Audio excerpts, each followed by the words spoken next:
ಮಾನವೀಯತೆ ಮೆರೆದ ಕಂಪ್ಲಿ ಶಾಸಕರ ಆಪ್ತರು.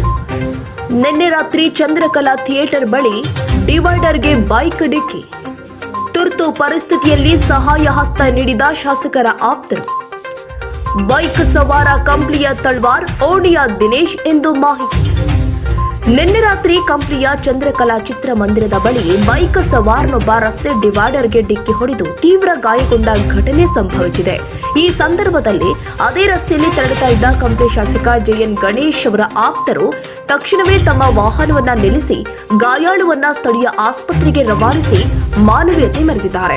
ಬೈಕ್ ಸವಾರನ ತಲೆಗೆ ಗಂಭೀರ ಪೆಟ್ಟಾಗಿದ್ದು ಹೆಚ್ಚಿನ ಚಿಕಿತ್ಸೆಗೆ ಬಳ್ಳಾರಿಯ ಜಿಲ್ಲಾ ಆಸ್ಪತ್ರೆಗೆ ಆಂಬ್ಯುಲೆನ್ಸ್ ಮೂಲಕ ಸಾಗಿಸಲಾಗಿದೆ. ಇನ್ನು ಘಟನಾ ಸ್ಥಳಕ್ಕೆ ಕಂಪ್ಲಿ ಪೊಲೀಸರು ಧಾವಿಸಿದ್ರು. ಈ ಕುರಿತು ಮಾಹಿತಿ ಪಡೆದ ಶಾಸಕ JN ಗಣೇಶ್ ಅವರು ಕೂಡ ನೆರವು ಕೊಟ್ಟಿರುವುದು ತಿಳಿದು ಬಂದಿದೆ. ಈ ಹಿಂದೆ ಶಾಸಕರು ಕೂಡ ಇದೇ ರೀತಿಯ ಘಟನೆಯಲ್ಲಿ ತಮ್ಮ ಮಾನವೀಯತೆ ಮೆರೆದಿದ್ರು. ಶಾಸಕರಂತೆ ಶಾಸಕರ ಆಪ್ತರು ಎಂಬಂತಾಗಿದೆ. ಅಪಘಾತವಾದಂತಹ ತುರ್ತು ಪರಿಸ್ಥಿತಿಯಲ್ಲಿ ತಕ್ಷಣ ನೆರವಿಗೆ ಧಾವಿಸುವುದು ಮಾನವೀಯ ಕರ್ತವ್ಯ. ಈ ಘಟನೆ ಕೂಡ ಅದಕ್ಕೆ ಒಂದು ಉತ್ತಮ ಉದಾಹರಣೆಯಾಗಿದೆ. ರಘುವೀರ್ ಸಿದ್ದು ಟಿವಿ ಕಂಪ್ಲಿ.